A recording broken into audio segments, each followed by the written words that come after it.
The Montana wind carried the scent of coming snow across the McKenna ranch, whistling through the gaps in the barn walls where Sam had been meaning to make repairs for months. Samuel McKenna pulled his worn leather coat tighter as he guided his horse, Thunder, toward the main house, a sturdy log structure that had once echoed with laughter, but now stood as silent as a tomb. At 42, Sam's face bore the lines of a man who had weathered more storms than just the harsh Montana winters.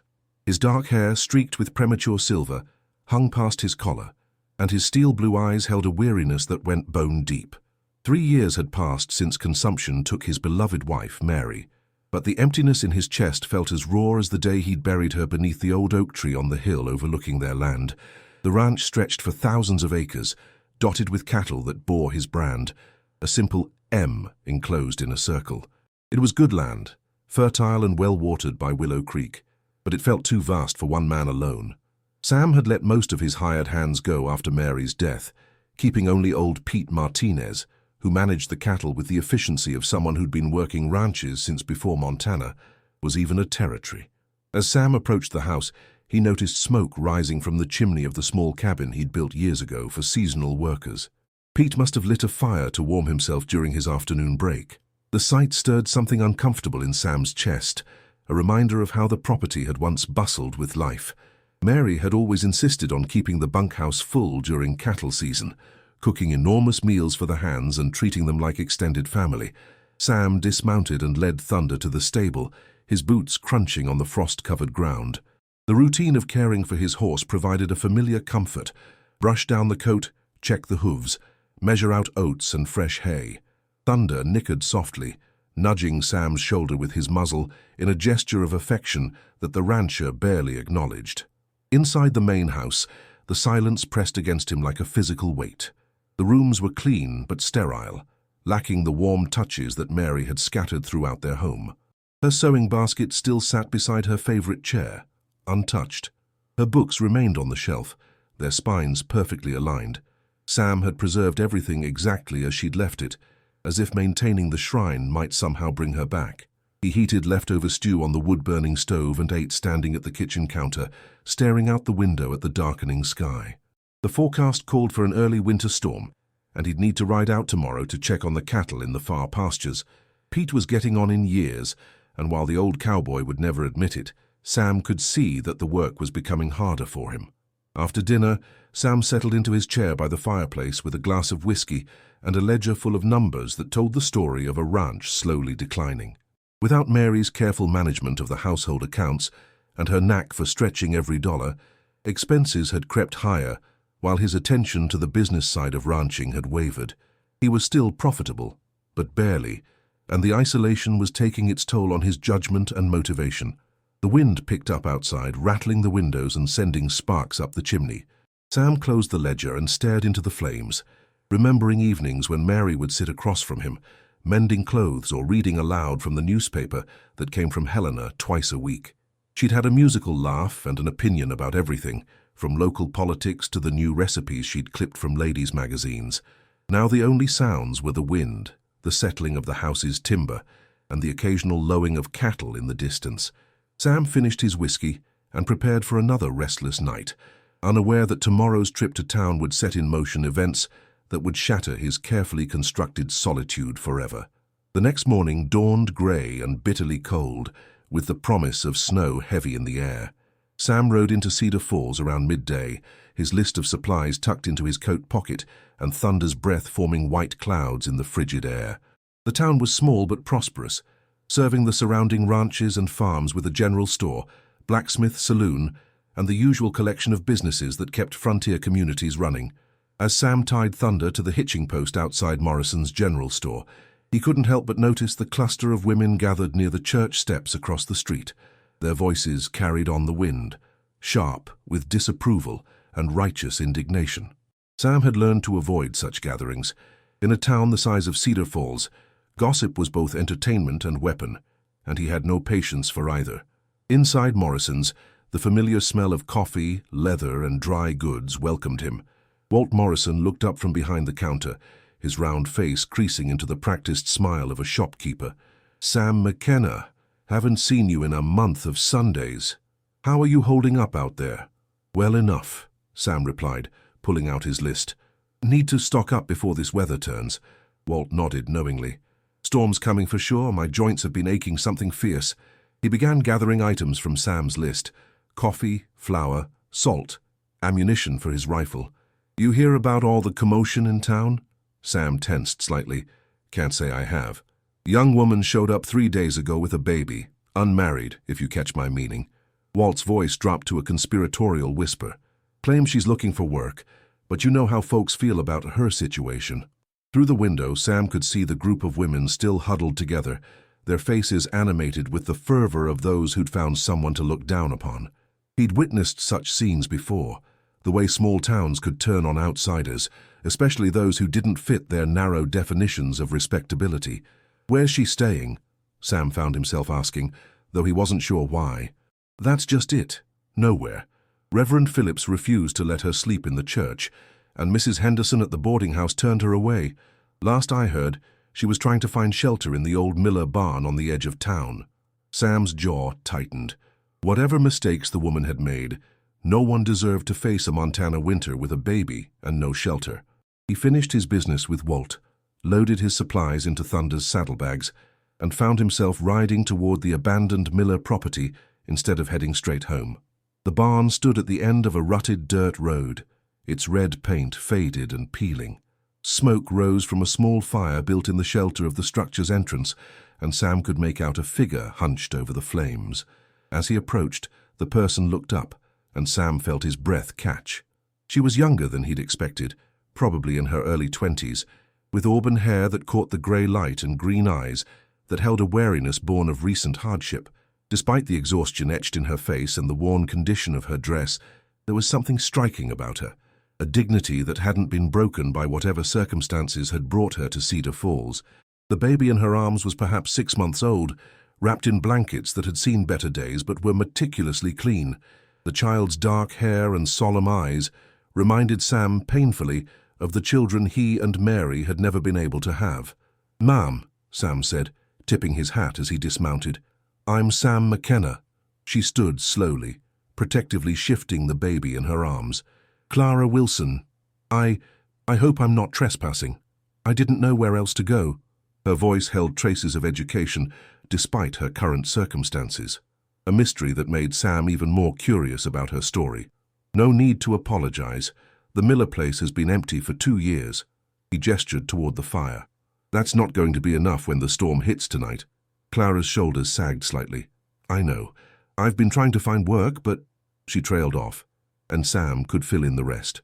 In a town like Cedar Falls, a single mother would find few opportunities and even less charity.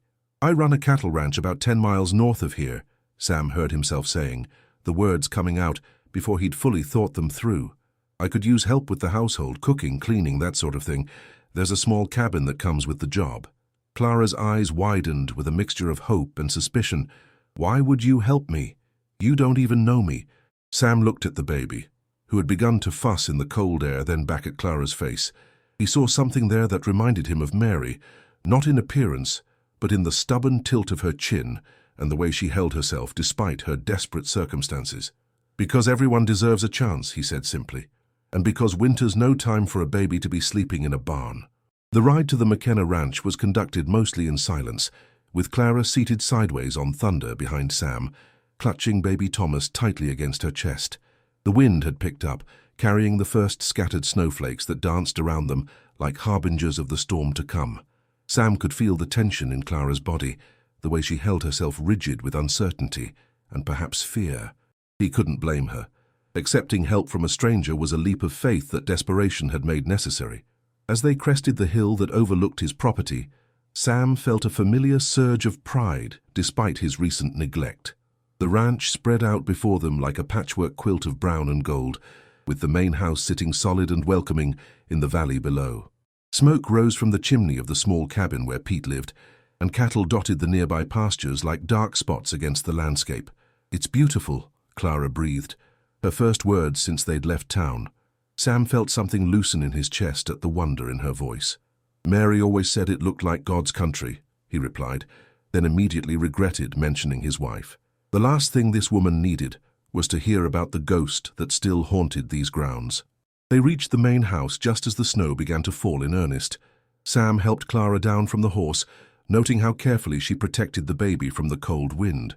Thomas had remained remarkably quiet during the journey, his dark eyes taking in everything with the solemn curiosity of a child who had already learned that the world could be an uncertain place. "The cabin is just over there," Sam said, pointing to a sturdy log structure about 50 yards from the main house. "It's got a good stove, a bedroom, and everything you'll need. I'll get a fire started and show you around." Inside the cabin, Sam worked efficiently to kindle a fire in the pot-bellied stove, while Clara stood uncertainly in the doorway, still holding Thomas. The space was sparse but clean, with a bed covered in one of Mary's quilts, a small table with 2 chairs, and shelves that had once held Pete's few possessions. Sunlight filtered through gingham curtains that Mary had sewn years ago, giving the room a homey feel despite its simplicity. "It's not much," Sam said as warmth began to fill the space, "but it's warm and dry. There's a well just outside, and the privy is behind those trees." Clara stepped fully into the cabin, her eyes taking in every detail. "It's wonderful," she said quietly. "More than I had any right to hope for." She turned to face him, and Sam was struck again by the dignity she maintained despite her circumstances. "Mr. McKenna, I need you to know that that is, I don't expect charity.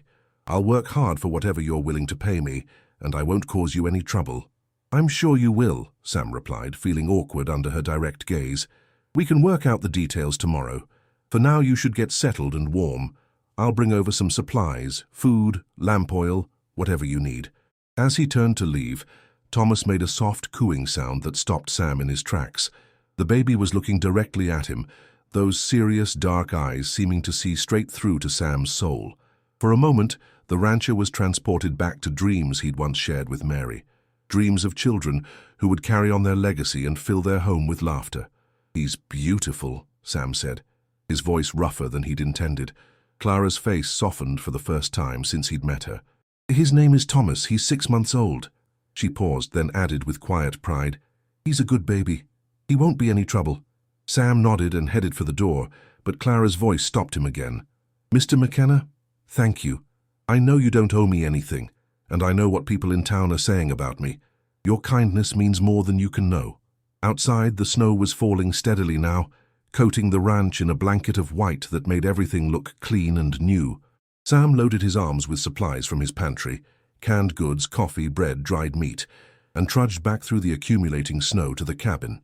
When he knocked, Clara opened the door with Thomas still in her arms, but now the baby was wrapped in a fresh blanket, and his face was clean and bright.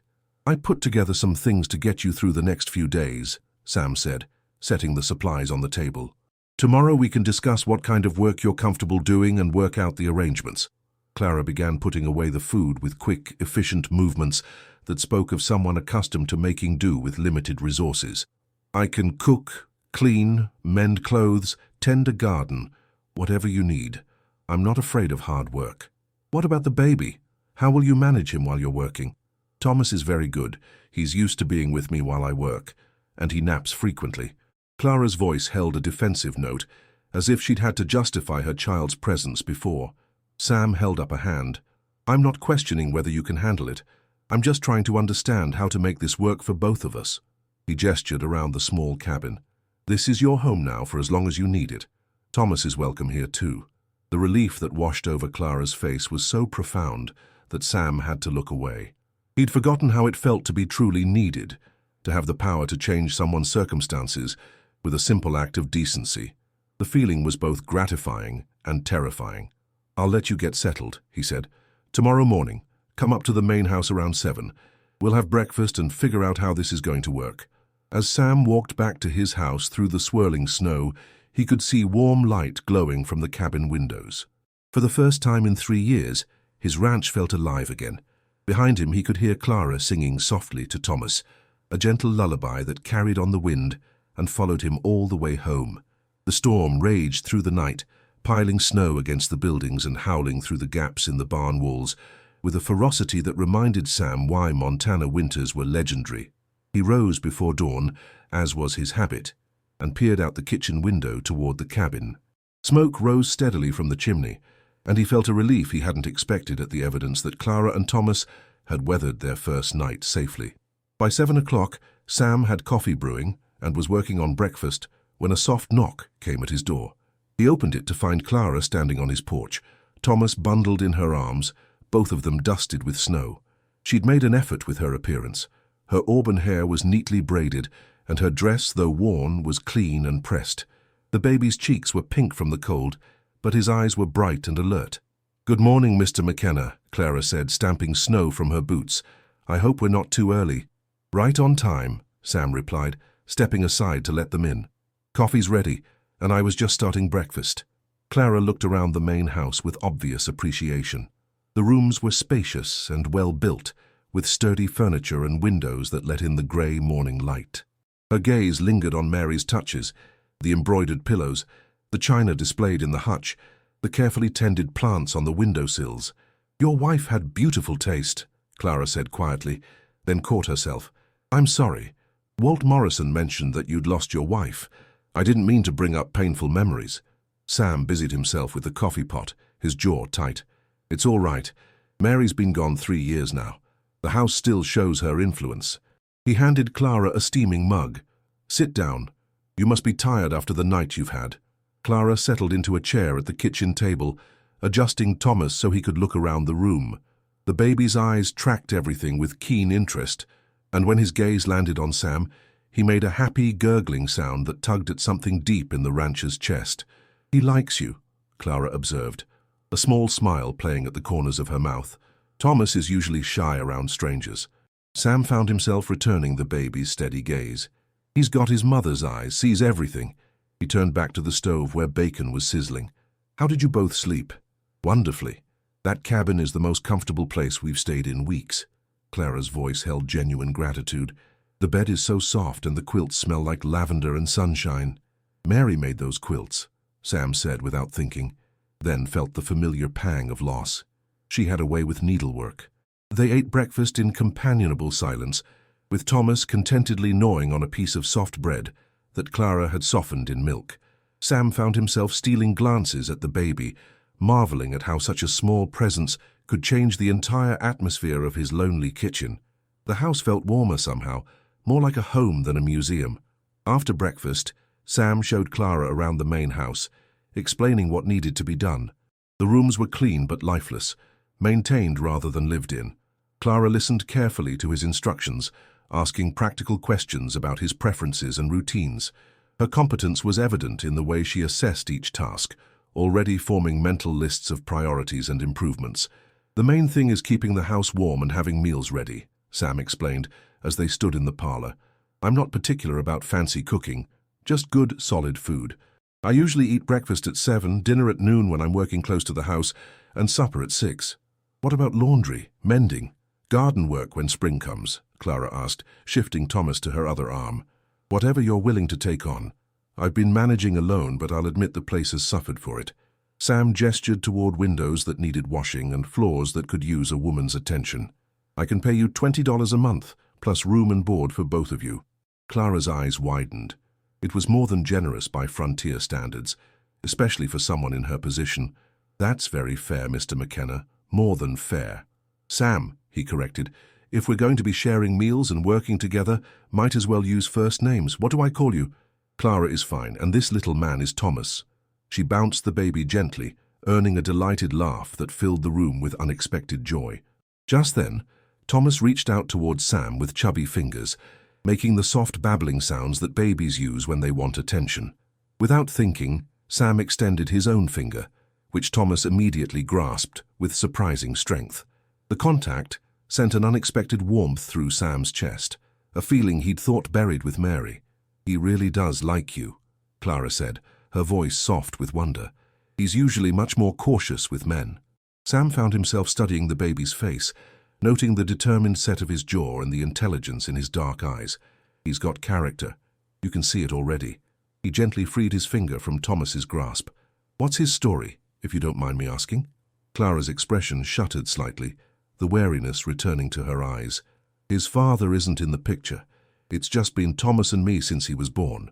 Sam heard the pain beneath her careful words and recognized the defensive posture of someone who'd been judged harshly for circumstances beyond her control. Well, he's got a good mother. That's what matters. The relief in Clara's face was immediate and profound.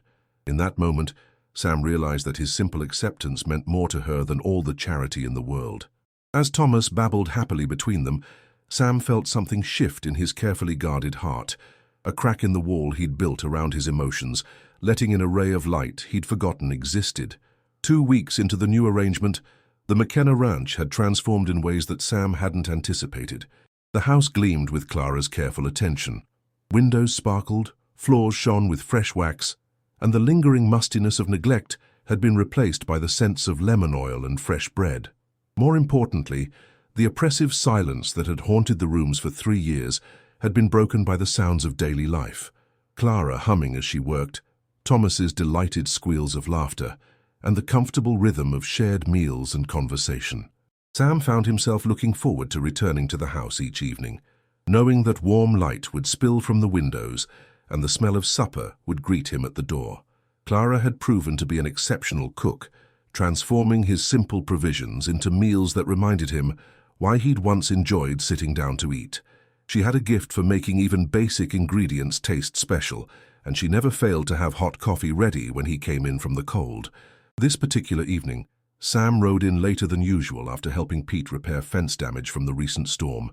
The temperature had dropped well below freezing, and ice crystals formed in his beard as thunder picked his way carefully across the frozen ground.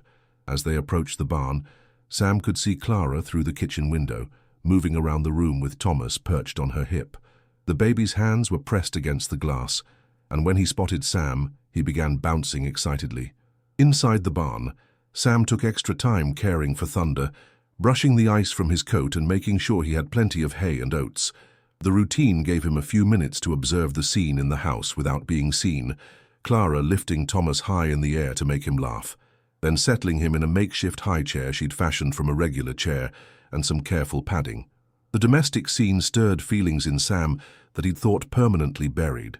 When he finally entered the house, stamping snow from his boots and hanging his coat on the peg by the door, Thomas immediately began reaching for him with urgent little hands. The baby had grown comfortable with Sam's presence over the past 2 weeks, often fussing when the rancher left in the mornings and brightening visibly when he returned. "Somebody missed you today," Clara said, wiping her hands on her apron as she turned from the stove. He kept crawling to the window and looking out toward the barn. Sam felt that now familiar warmth in his chest as he approached Thomas.